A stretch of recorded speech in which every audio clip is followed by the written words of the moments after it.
ஸ்ரீ குருபியோ நமக. அனைவருக்கும் நமஸ்காரம். இன்று விஷ்ணுபதி புண்ணிய காலம். இந்த விஷ்ணுபதி புண்ணிய காலம் வாழ்விற்கு வளம் சேர்க்கக்கூடியது. மன அமைதி ஏற்பட, குடும்பத்தில் உள்ள பிரச்சனைகள் தீர, மோட்சம் பெற, பாபங்கள் தீர தவறாமல் இந்த விஷ்ணுபதி புண்ணிய காலத்தில் விரதம் மேற்கொள்ளலாம். இயலாதவர்கள் இந்த தினத்தில் அருகிலுள்ள விஷ்ணு ஆலயங்களுக்கு சென்று துளசி வாங்கி கொடுத்து வணங்கி வர அவர்களுக்கு பெருமாளின் அருளும் மகாலட்சுமியின் அருளும் நிச்சயம் கிடைக்கும் அப்படின்னு சாஸ்திரங்கள் சொல்றது. இந்த நன்னாளில் நிலைத்த செல்வமும் சௌபாகியங்களையும் தரக்கூடிய ஸ்ரீ லக்ஷ்மி ஹிருதயமும் ஸ்ரீ நாராயண ஹிருதயமும் பாராயணம் செய்வது விசேஷ பலன்களை தரும். 12 தமிழ் மாதங்களில் வைகாசி, ஆவணி, கார்த்திகை, மாசி ஆகிய இந்த 4ம் மகாவிஷ்ணுவுக்கு உரிய மாதங்களாக கருதப்படுகிறது. விஷ்ணுபதி புண்ணிய காலம் என்பது இந்த 4 மாதங்களில் முதல் தேதியில் வரும். அதாவது விஷ்ணுவுக்குரிய மாதங்கள் பிறக்கும் நேரம் விஷ்ணுபதி புண்ணிய காலம் அப்படின்னு சொல்லப்படுறது. அதே போல் ஏகாதசி திதி மகாவிஷ்ணுவிற்கு மிகவும் உகந்தது. ஏகாதசி அன்று ஒருவர் செய்யும் பூஜைகளும் அனுஷ்டிக்கும் விரத முறையும் அனைத்திலும் சிறந்த பலன் தரக்கூடிய என்பது ஐதீகம். அந்த ஏகாதசியை விட பன்மடங்கு மிகச் சிறந்த பலனை தரக்கூடியது இந்த விஷ்ணுபதி புண்ணிய காலம். மகாவிஷ்ணுவின் அருளும் கருணையும் மிகவும் அதிகமாகவும் பூரணமாகவும் துலங்கும் அரிதான நாளாக இந்த நாள் அமைந்துள்ளது. இந்த புண்ணிய கால தினத்தில் நாம் மகாவிஷ்ணுவையும் மகாலட்சுமியையும் மனதார வழிபட்டு நம் எல்லா தேவைகளையும் வேண்டுதல்களையும் கூறி பிரார்த்தனை புரியலாம். நமது சக்திக்கு இயன்ற பூஜைகளை செய்யலாம். அருகில் உள்ள விஷ்ணு ஆலயத்திற்கு சென்று வழிபடுவது மிக மிக நல்ல பலன்களை தரும். அதே போன்று அன்றைய தினத்தில் விரத நாட்களில் செய்யக்கூடாத செயல்களை தவிர்ப்பது மிக நல்லது. ஒருவர் ஒருமுறை இந்த விஷ்ணுபதி புண்ணிய கால விரதத்தை மேற்கொள்வது பல ஏகாதசி விரதங்களை மேற்கொள்வதற்கு சமம் அப்படின்னு சாஸ்திரங்கள்ல சொல்லப்பட்டிருக்கு. எல்லோரும் இந்த புண்ணிய காலத்தை முழுமையாக கடைபிடித்து ஸ்ரீ லக்ஷ்மி நாராயணரின் பரிபூரண அருளை பெறுவோம். இந்த அற்புதமான தினத்தில் நாம் ஸ்ரீ லக்ஷ்மி ஹிருதயம் மற்றும் ஸ்ரீ நாராயண ஹிருதயம் பாராயணம் செய்து பலன் பெறுவோம். இந்த ஸ்ரீ நாராயண ஹிருதயம் மற்றும் லக்ஷ்மி ஹிருதயம் இரண்டுமே அதர்வ ரகசியத்துல உத்தரகாண்டத்துல இருக்கு. பார்கவ ரிஷியால் இயற்றப்பட்ட இந்த ஸ்தோத்திரம் அதிசக்தி வாய்ந்தவை.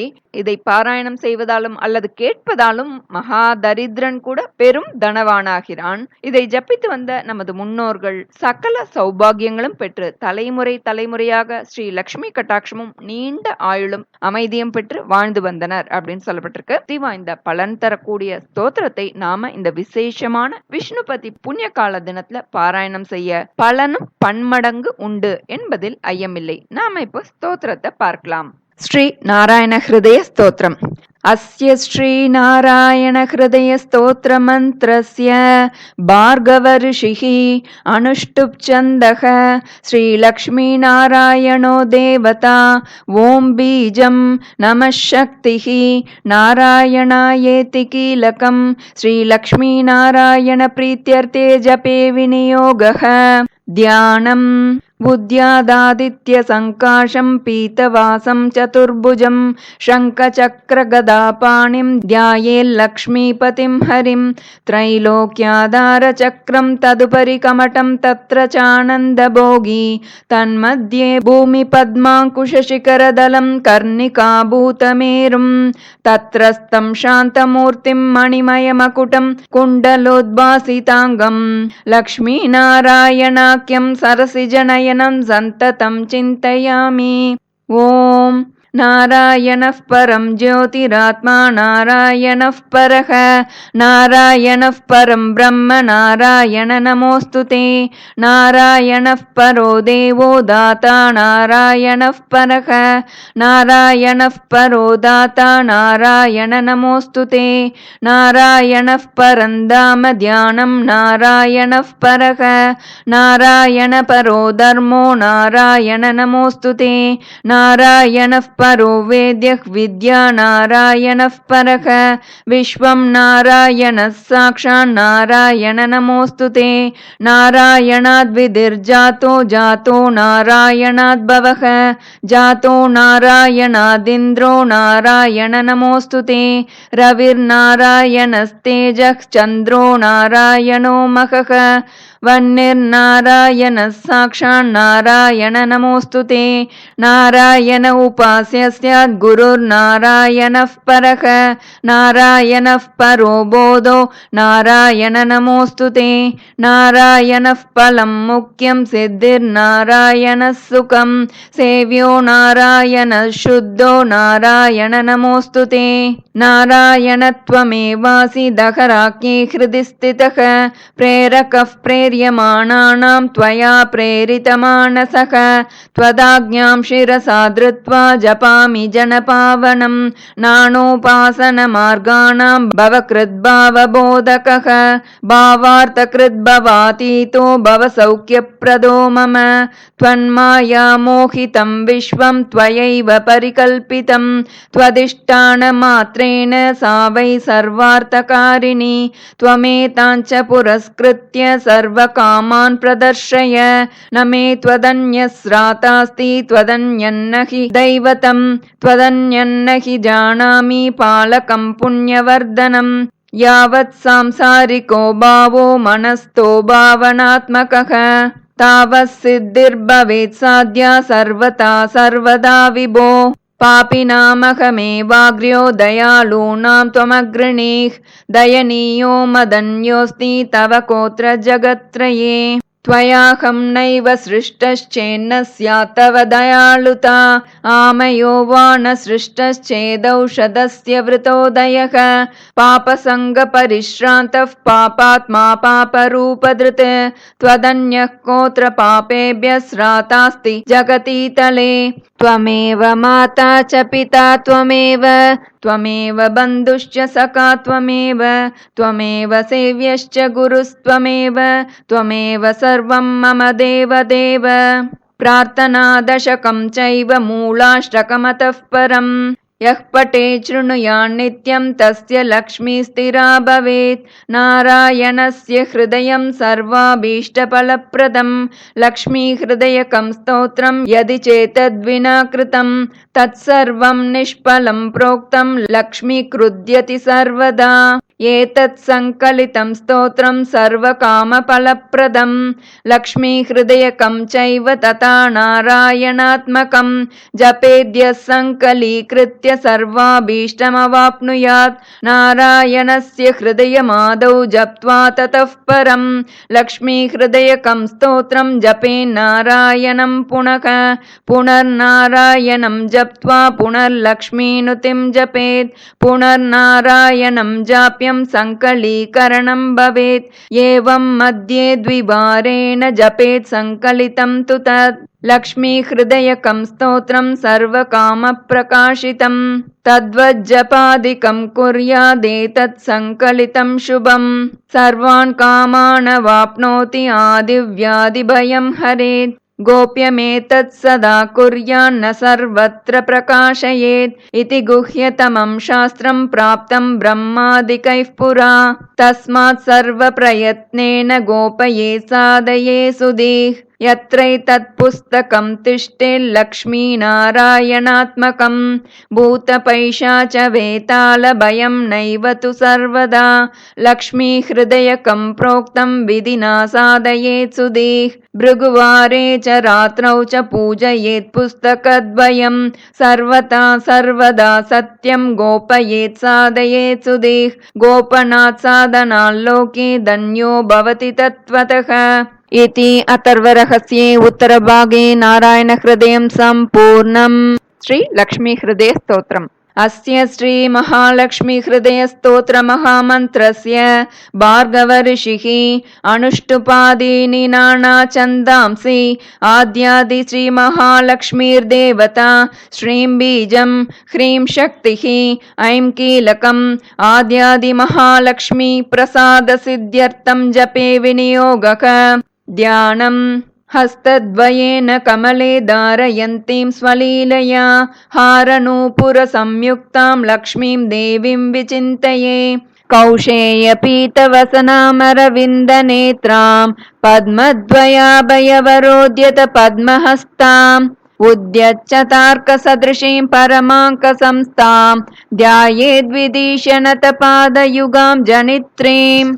पीतवस्त्रां सुवर्णाङ्गीं पद्महस्तद्वयान्वितां लक्ष्मीं ध्यात्वेति मन्त्रेण स भवेत् पृथिवीपतिः। मातुलुङ्गं गदां केटं पाणौ पात्रं च बिभ्रति नागं लिङ्गं च योनिं च बिभ्रतीं चैव मूर्धनि। वन्दे लक्ष्मीं परमशिवमयीं शुद्धजाम्बूनदाभां तेजोरूपां कनकवसनां सर्वभूषोज्ज्वलाङ्गीं बीजापूरं कनककलशं हेमपद्मं ददानाम् आद्यां शक्तिं सकलजननीं विष्णुवामाङ्कसंस्थाम् श्रीमत्सौभाग्यजननीं स्तौमि लक्ष्मीं सनातनीं सर्वकामफलावाप्तिसाधनैकसुखावहं स्मरामि नित्यं देवेशि त्वया प्रेरितमानसः त्वदाज्ञां शिरसा धृत्वा भजामि परमेश्वरीं। समस्तसम्पत्सुखदां महाश्रियं समस्तसौभाग्यकरीं महाश्रियं समस्तकल्याणकरीं महाश्रियं भजाम्यहं ज्ञानकरीं महाश्रियं। विज्ञानसम्पत्सुखदां सनातनीं विचित्रवाग्भूतिकरीं मनोहराम् अनन्तसम्मोदसुखप्रदायिनीं नमाम्यहं भूतिकरीं हरिप्रियां। समस्तभूतान्तरसंस्थिता त्वं समस्तभोक्तृश्वरि विश्वरूपे तन्नास्ति यत्तवद्वयतिरिक्तवस्तु त्वत्पादपद्मं प्रणमाम्यहं श्री दारिद्र्यदुःखौगतमोपहन्त्री त्वत्पादपद्मं मयि सन्निधत्स्व। दीनार्तिविच्छेदनहेतुभूतैः कृपाकटाक्षैरभिषिञ्चं मा श्री अम्ब प्रसीद करुणासुदयार्द्रदृष्ट्या मां त्वत्कृपाद्रविणगेहमिमं कुरुष्व। आलोकय प्रणतहृद्गतशोकहन्त्री त्वत्पादपद्मयुगलं प्रणमाम्यहं श्री शान्त्यै नमोऽस्तु शरणागतरक्षणायै कान्त्यै नमोऽस्तु कमनीयगुणाश्रयायै क्षान्त्यै नमोऽस्तु दुरितक्षयकारणायै दात्रै नमोऽस्तु धनधान्यसमृद्धिदायै शत्यै नमोऽस्तु शशिशेखरसंस्तुतायै रत्यै नमोऽस्तु रजनीकरसोदरायै भक्त्यै नमोऽस्तु भवसागरतारकायै मत्यै नमोऽस्तु मधुसूदनवल्लभायै लक्ष्म्यै नमोऽस्तु शुभलक्षणलक्षितायै सिद्ध्यै नमोऽस्तु शिवसिद्धसुपूजितायै धृत्यै नमोऽस्त्वमितदुर्गतिभञ्जनायै गत्यै नमोऽस्तु वरसद्गतिदायिकायै देव्यै नमोऽस्तु दिवि देवगणार्चितायै भूत्यै नमोऽस्तु भुवनार्तिविनाशनायै दात्रै नमोऽस्तु धरणीधरवल्लभायै पुष्ट्यै नमोऽस्तु पुरुषोत्तमवल्लभायै सुतीव्रदारिद्र्यविदुःखहन्त्रै नमोऽस्तु ते सर्वभयापहन्त्रै श्रीविष्णुवक्षस्थलसंस्थितायै नमो नमः सर्वविभूतिदायै।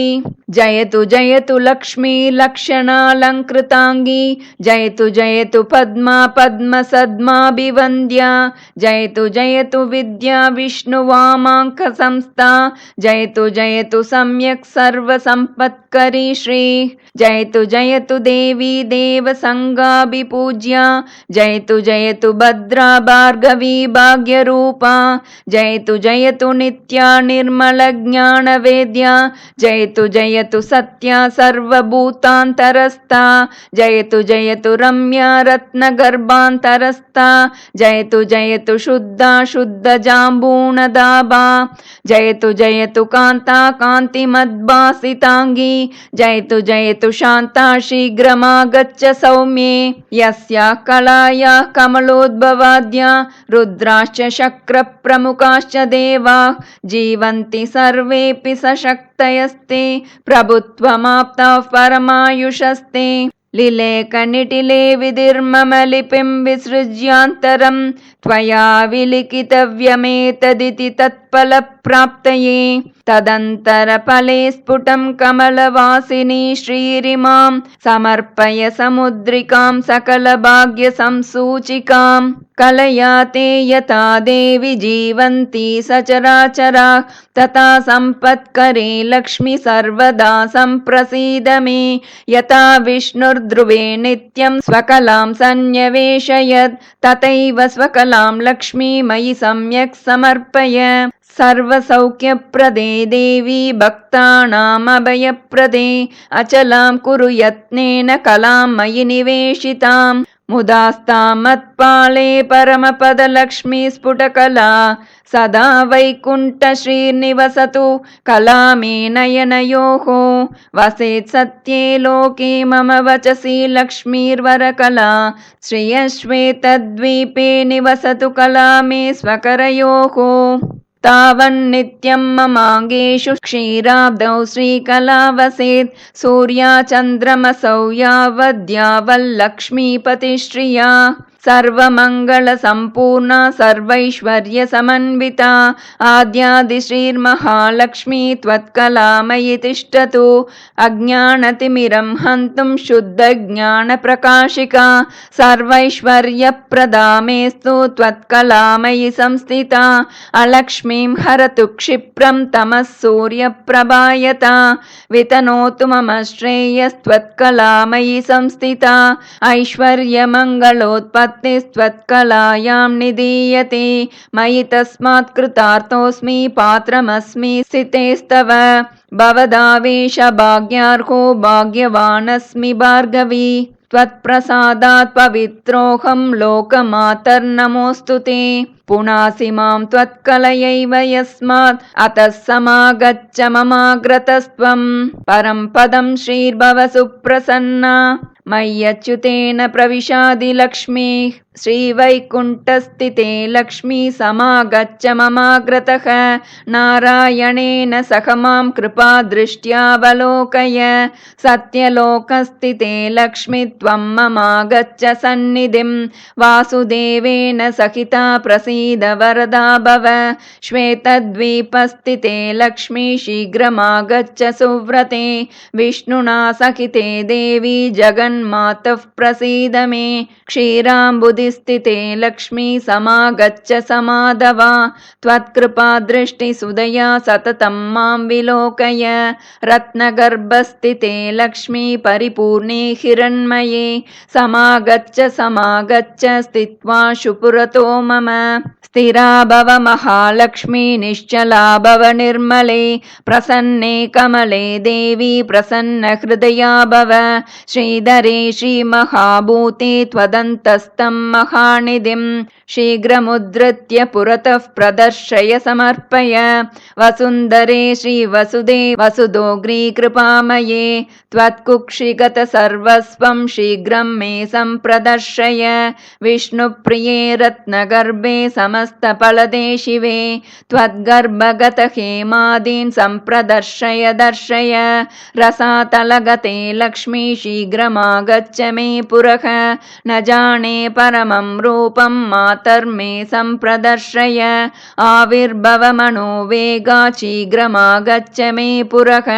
मा वत्सभैरिहेत्युक्त्वा कामं गौरिवरक्ष मां देवि शीघ्रं समागच्छ धरणी गर्भसंस्थिते मातस्त्वद्भृत्य भृत्योऽहं मृगये त्वां कुतूहलात् उत्तिष्ठ जागृहि त्वं मे समुत्तिष्ठ सुजागृहि अक्षयान् हेम कलशान् सुवर्णेन सुपूरितान् निक्षेपान् मे समाकृष्य समुद्धृत्य ममाग्रतः समुन्नतानना भूत्वा समादेहि दरान्तरात् मत्सन्निधिं समागच्छ मदाहितकृपारसात् प्रसीद श्रेयसां दोग्ध्री लक्ष्मीर्मे नयनाग्रतः अत्रोपविश लक्ष्मी त्वं स्थिरा भव हिरण्मये सुस्थिरा भव सम्प्रीत्या प्रसीद वरदा भव आनीतांस्तु तथा देवी निधीन् मे सम्प्रदर्शय अद्यक्षणेन सहसा दत्त्वा संरक्ष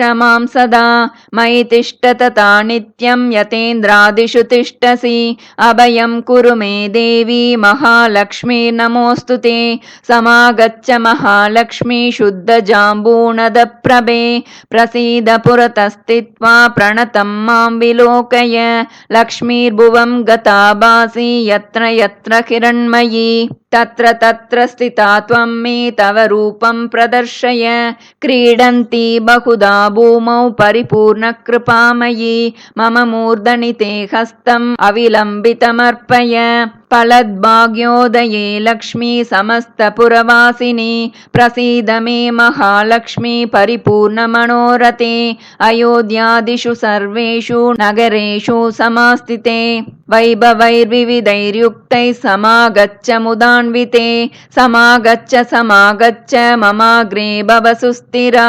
करुणारसनिष्यन्दनेत्रद्वयविलासिनी सन्निधस्त्व महालक्ष्मी त्वत्पाणिं मम मस्तके करुणासुदया मां त्वम् अभिषिञ्च्य स्थिरं कुरु सर्वराजगृहे लक्ष्मी समागच्छ बलान्विते स्थित्वाशु पुरतो मेद्य प्रसादेन भयं कुरु सादरं मस्तके हस्तं मम त्वं कृपयार्पय सर्वराजगृहे लक्ष्मी त्वत्कलामयि तिष्ठतु आद्यादिश्री महालक्ष्मी विष्णुवामाङ्कसंस्थिते प्रत्यक्षं कुरु मे रूपं रक्ष मां शरणागतं प्रसीद मे महालक्ष्मी सुप्रसीद महाशिवे अचला भव सम्प्रीत्या स्थिरा भव मद्गृहे यावत् तिष्ठन्ति वेदाश्च यावच्चन्द्रदिवाकरौ यावद्विष्णुश्च यावत् त्वं तावत् कुरु कृपां मयि चान्द्रीकला यथा शुक्ले वर्धते सा दिने दिने तथा दयाते मय्येव वर्धतामभिवर्धतां यथा वैकुण्ठनगरे यथा वै क्षीरसागरे तथा मद्भवने तिष्ठ स्थिरं श्रीविष्णुना सह योगिनां हृदये नित्यं यथा तिष्ठसि विष्णुना तथा मद्भवने तिष्ठ स्थिरं श्रीविष्णुना सह नारायणस्य हृदये भवति यथास्ते नारायणोऽपि तव हृत्कमले यथास्ते नारायणस्त्वमपि नित्यमुभौ तथैव तौ तिष्ठतां हृदि ममापि दयान्वितौ श्री विज्ञानवृद्धिं हृदये कुरु श्री सौभाग्यवृद्धिं कुरु मे गृहे श्री दयासु वृद्धिं कुरुतां मयि श्री सुवर्णवृद्धिं कुरु मे गृहे श्री न मां त्यजेताश्रितकल्पवल्ली सद्भक्तचिन्तामणि कामधेनो विश्वस्य मातर्भव सुप्रसन्ना गृहे कलत्रेषु च पुत्रवर्गे आद्यादिमाये त्वमजाण्डबीजं त्वमेव साकार निराकृतिस्त्वं त्वया धृताश्चाब्ज भवाण्डसङ्गाः चित्रं चरित्रं तव देवि विष्णोः ब्रह्मरुद्रादयो देवा वेदाश्चापि न शक्नुयुः महिमानं तव स्तोतुं मन्दोऽहं शक्नुयां कथम् अम्ब त्वदत्सवाक्यानि सूक्तानि यानि च तानि स्वीकुरु सर्वज्ञे दयालुत्वेन सादरं भवतीं शरणं गत्वा कृतार्था स्युः पुरातना इति सञ्चिन्त्य मनसा त्वामहं शरणं व्रजे अनन्ता नित्यसुखिनस्त्वद्भक्ता स्वत्परायणाः इति वेदप्रमाणादि देवि त्वां शरणं व्रजे तव प्रतिज्ञा मद्भक्ता न नश्यन्तीत्यपि क्वचित् इति सञ्चित्य प्राणान् सन्धारयाम्यहम् त्वदधीनस्त्वहं मातस्त्वत्कृपा मयि विद्यते यावत् सम्पूर्णकामस्या तावद्देहि दयानिधे क्षणमात्रं न शक्नोमि जीवितं त्वत्कृपां विना न जीवन्तीह जलजा जलं त्यक्त्वा जलग्रहा यथा हि पुत्रवात्सल्या जननी प्रस्नुतस्तनी वत्सं त्वरितमागत्य सम्प्रीणयति वत्सला यदि स्यां तव पुत्रोऽहं माता त्वं यदि मामकी दयापयोदरस्तन्य सुधाभिरभिषिञ्च मां मृग्योणगुणलेशोऽपि मयि दौशैकमन्दिरे पांसूनां वृष्टिबिन्दूनां दोषाणां च न मे मतिः पापिनामहमेवाग्र्यो दयालूनां त्वमग्रिणे दयनीयो मदन्योऽस्ति तव कोत्र जगत्त्रये विधिनाहं न सृष्टे चेन्न स्यात् तव दयालुता आमयो वा न सृष्टेत् दौषधस्य वृतोदयः कृपामदग्रजा किं ते अहं किं वा तदग्रजः विचार्या देहि मे वित्तं तव देवि दयानिधे माता पिता त्वं गुरुसद्गतिश्री त्वं त्वमेव सज्जीवनहेतुभूता अन्यं न मन्ये जगदेकनाथे त्वमेक सर्वं मम देवि सत्ये आद्यादिलक्ष्मीर्भव सुप्रसन्ना विशुद्धविज्ञानसुखैकदोग्ध्री अज्ञानहन्त्री त्रिगुणातिरिक्ता प्रज्ञाननेत्री भव सुप्रसन्ना अशेषवाग्जाड्यमलापहन्त्री नवं नवं स्पष्टसुवाक्प्रदायिनी ममेह जिह्वाग्रसुरङ्गनर्तकी भव प्रसन्ना वदने च मे श्री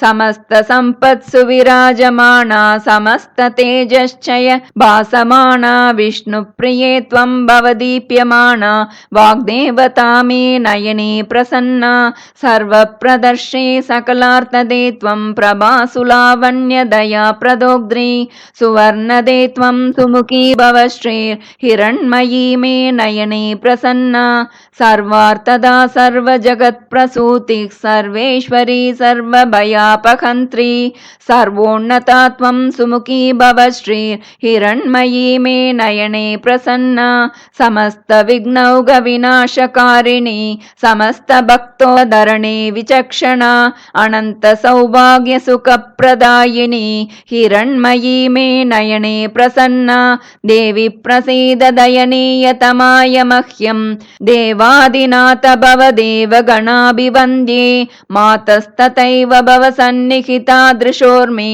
पत्या समं मम मुखे भव सुप्रसन्ना मा वत्स भैरभयदानकरोऽर्पितस्ते मौलौ ममेति मयि दीनदयानुकम्पे मातः समर्पय मुदा करुणाकटाक्षं माङ्गल्यबीजमिह न सृज जन्म मातः कटाक्ष इह कामदुक्तव मनस्तु चिन्तामणिः करः सुरतरुः सदा नवनिधिस्त्वमेवेन्दिरे भवे तव दयारसो मम रसायनं चान्वहं मुखं तव कलानिधिर्विविधवाञ्छितार्थप्रदं यथा रसस्पर्शनतो यशोऽपि सुवर्णता स्यात् कमले तथा ते कटाक्ष संस्पर्शनतो जनानां मङ्गलानामपि मङ्गलत्वम् देहीति नास्तीति वचः प्रवेशात् भीतो रमे त्वां शरणं प्रपद्ये अतः सदास्मिन् अभयप्रदा त्वं सहैव पत्या मयि सन्निधेहि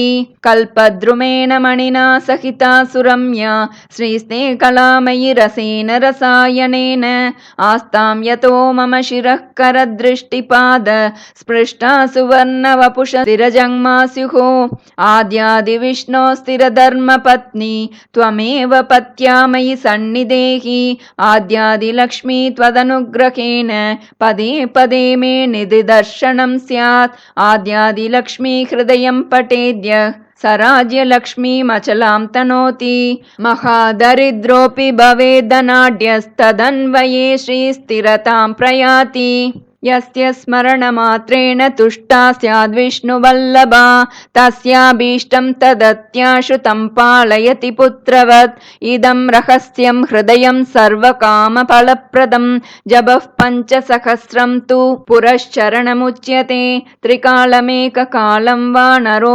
भक्तिसमन्वितः यः पठे शृणुयाद्वापि स याति परमां श्रियं महालक्ष्मीं समुद्दिश्य निशिभार्गववासरे इदं श्रीहृदयं जप्त्वा 5 वारं धनी भवेत् अनेन हृदयेनान्नं गर्भिण्या अभिमन्त्रितं ददाति तत्कुले पुत्रो जायते श्रीपति स्वयं नरेण वातवानार्या लक्ष्मी हृदयमन्त्रिते जले पीते च तद्वंशे मन्तभाग्यो न जायते याश्विने मासि च शुक्लपक्षे रमोत्सवे सन्निहिते सुभक्त्या पठेत तैकोत्तरवारवृद्ध्या लभेत् स सौवर्णमयीं सुवृष्टिं ययेकभक्तोऽन्वहमेकवर्षं विशुद्धति 70 समन्दभाग्योऽपि रमाकटाक्षात् भवेत् सहस्राक्षशताधिकश्री श्रीशाङ्घ्रिभक्तिं हरिदासदास्यं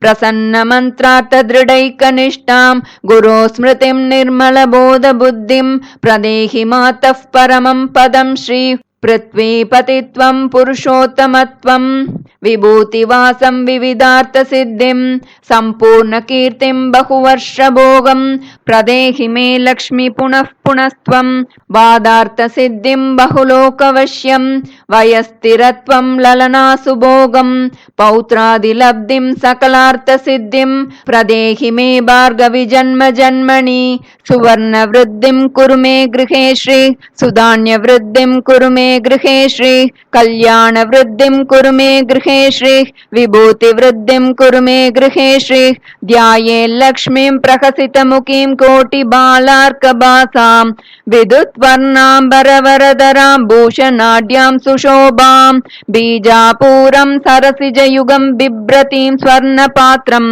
भर्त्रायुक्तां मुहुरभयदां मह्यमप्यच्युत श्रीः गुह्यातिगुह्य गोप्त्रीत्वं गृहाणास्मत्कृतं जपं सिद्धिर्भवतु मे देवि त्वत्प्रसादान्मयि स्थिता इति श्री अथर्वणरहस्ये श्रीलक्ष्मीहृदयस्तोत्रं सम्पूर्णम्।